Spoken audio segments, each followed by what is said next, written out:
Cerita gadis durhaka yang sombong. Wah, panas sekali. Ternyata cukup jauh perjalanan yang aku lalui. Semoga di depan sana aku menemukan pohon itu.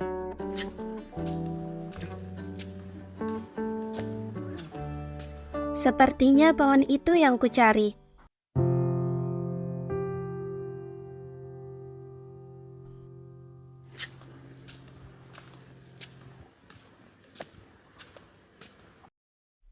Selamat siang, Pak. Benarkah ini pohon yang berumur ratusan tahun itu? Ya, benar sekali. Dan aku adalah penjaga pohon ini. Syukurlah, akhirnya aku menemukan pohon ini. Ada apa? Dan apa yang kau inginkan? Aku sangat tertarik dengan kisah dari pohon ini. Bisakah kau menceritakannya padaku tentang pohon ini, Pak? Ya, tentu saja aku bisa menceritakannya padamu. Pada zaman dahulu kala, tepat di pinggir hutan, terdapat suatu rumah tua milik seorang janda miskin bernama Maijah bersama anak gadisnya yang bernama Siti. Siti adalah anak yang sangat manja. Sedari kecil, apapun kemauannya selalu saja dituruti oleh orang tuanya. Sehingga ketika dewasa ia menjadi anak yang selalu mengandalkan ibunya. Ia tidak peduli seberapa sulitnya sang ibu menuruti setiap kemauannya. Oh, cermin ajaib. Siapakah wanita tercantik di bumi ini? Tentu saja kau, Siti. Hanya pangeran kerajaan saja yang pantas menikah denganku.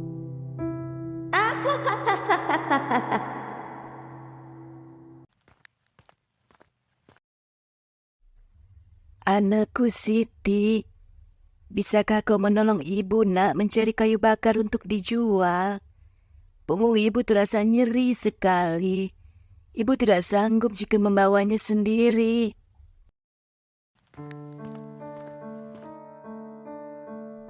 Mengapa ibu selalu saja tiba-tiba masuk ke kamar? Seharusnya ibu mengetuk dulu pintu kamarku. Aku tidak bisa, Bu. Nanti tanganku yang halus ini menjadi kasar terkena serat dari kayu yang tajam itu. Lagi pula, bukankah ibu sudah biasa mengambil kayu bakar sendirian?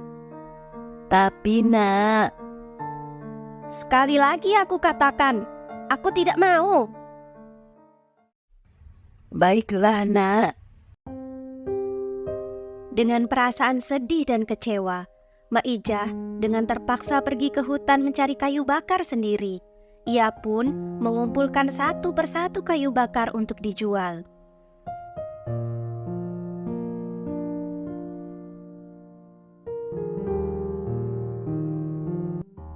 Duh, musim hujan sudah mulai datang.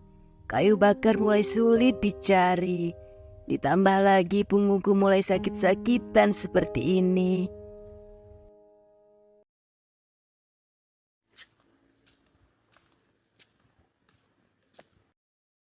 Selamat siang, saya bawa kayu bakarnya. Selamat siang, Maijah. Tolong ditaruh saja di samping ya. Oh iya, Maijah. Bukankah kau punya anak gadis? Apakah ia sudah bekerja? Belum. Memangnya kenapa ya, Bu? Aku membutuhkan orang yang membantu. Kalau ia mau, anak ibu bisa bekerja di sini menjaga warungku. Terima kasih, Bu. Nanti aku sampaikan. Apa? Bekerja di warung? Tidak salah ibu mengatakannya padaku. Bagaimana jika nanti kulitku ini tergores? Dan nanti apa kata orang kampung ini melihat gadis secantikku bekerja di warung busuk itu? Pemilik warung sudah berbaik hati ingin memberikanmu pekerjaan. Cobalah dulu, nak. Aku bilang tidak, ya tidak. Bekerja kan kewajiban ibu sebagai orang tua. Baiklah jika kau tidak ingin bekerja. Tapi paling tidak bantu ibu untuk mengurus rumah ini, nak. Maijah termenung. memikirkan sikap anaknya yang keras kepala. Ia merasa menyesal sudah terlalu memanjakan Siti sedari kecil. Hingga ia dewasa, Siti tumbuh menjadi gadis yang sombong dan angkuh, yang hanya memikirkan kepentingan dirinya dan penampilannya setiap hari. Mak Ija sangat mengkhawatirkan masa depan sang anak jika kelak ia sudah tiada.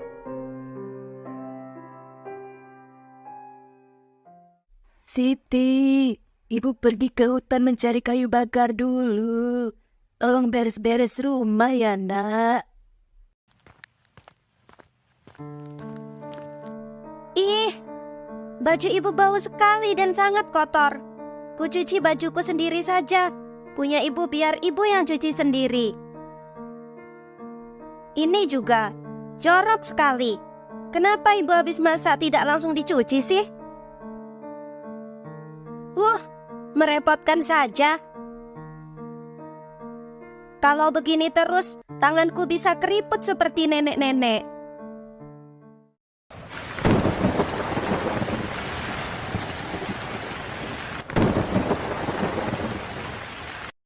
Ibu pulang, nak.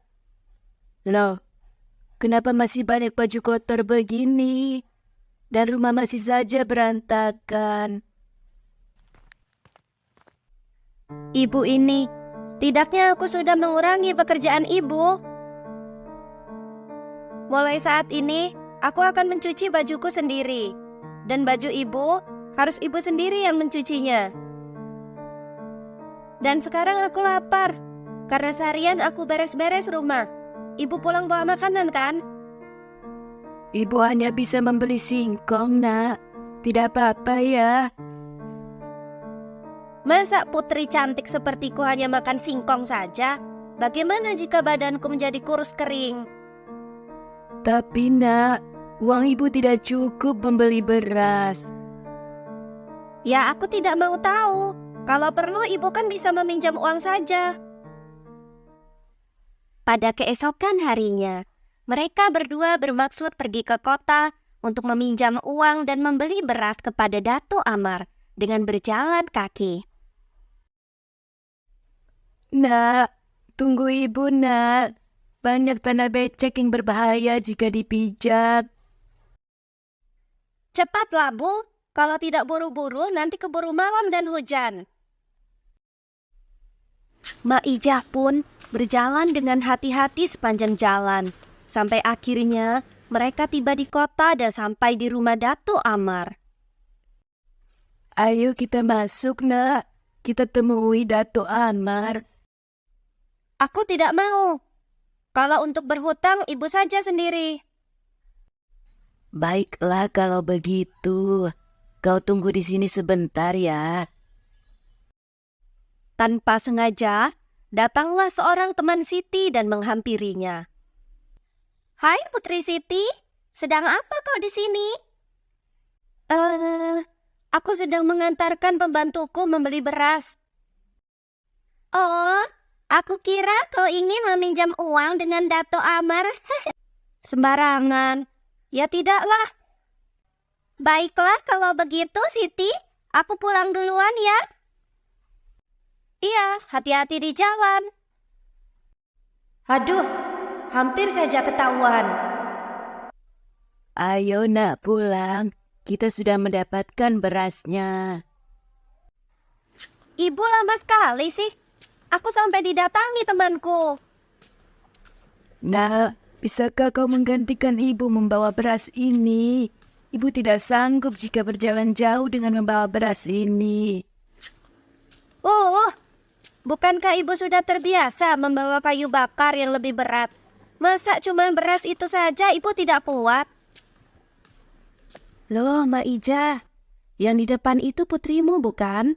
Kenapa ia tidak membantumu? Tidak apa. Kasihan, dia pasti kelelahan. Aduh, kasihan Mbak Ija. Apa-apaan tadi? Ibu pemilik warung itu menjengkelkan sekali. Berani sekali ia menyuruhku membawa beras. Ibu juga. Seharusnya ibu tidak usah berkata apa-apa tadi. Maafkan ibu, nak. Pelan-pelan sedikit, nak. Tunggu ibu. Tidak, kita harus segera menjauh dari kota. Aku malu jika ada temanku yang melihat. Tapi ibu sangat lelah. Sudah tidak kuat lagi. Kalau lelah, ibu istirahat saja sendiri. Aku ingin segera sampai ke rumah. Bahkan di saat seperti ini, anakku tidak peduli sama sekali. Ayo, Bu. Sudah cukup istirahatnya. Nanti keburu malam. Iya, nak.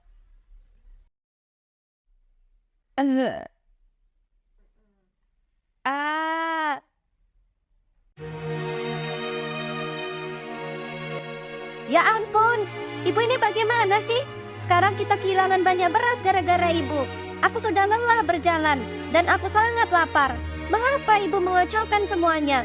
Aku tetap mau makan nasi. Bagaimanapun caranya, ibu harus bertanggung jawab. Maija terenyuh hatinya. Meski ia sampai memelas untuk meminta istirahat sejenak, anaknya tidak peduli sama sekali dengan keadaannya dan terus saja berkata kasar kepada ibunya yang membuat Maija semakin sedih dan kecewa. Ia pun berdoa kepada Tuhan, meminta agar Siti berubah menjadi anak yang berguna bagi orang lain. Ya Tuhan, aku mohon ubahlah anakku agar menjadi anak yang berguna bagi orang lain. Izinkan dia menjadi anak yang baik. Hamba sungguh tidak sanggup melihat sikapnya yang sungguh keterlaluan. Seolah Tuhan mendengar doa Maija. Tiba-tiba hari mulai gelap dan hujan pun turun dengan derasnya. Oh tidak, mengapa hujan deras begini? Bajuku jadi basah dan kotor. Siti berlari kehujanan meninggalkan ibunya di belakang agar ia cepat duluan sampai ke rumah. Hingga ketika ia berlari, ia tersandung sebuah batu dan terperosok jatuh masuk ke dalam tanah lumpur yang membuat tubuhnya perlahan-lahan masuk terhisap ke dalamnya.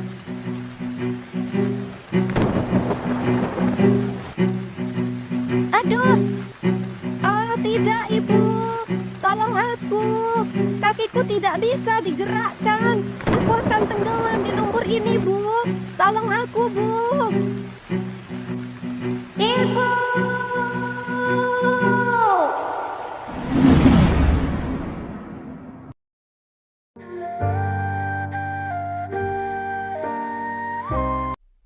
Siti, maafkan ibu, nak. Mengapa semua menjadi seperti ini? Ya Tuhan, ampuni segala kesalahan anakku Siti. Aku telah maafkan semua dosa-dosanya.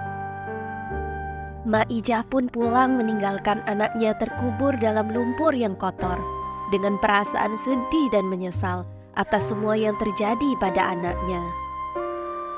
Tiba-tiba, tepat di atas Siti tenggelam, muncullah sebuah pohon besar dan lebat. Pohon itu kini bermanfaat menjadi tempat singgah dan berteduh bagi semua makhluk hidup yang menghampirinya. Ya, begitulah ceritanya.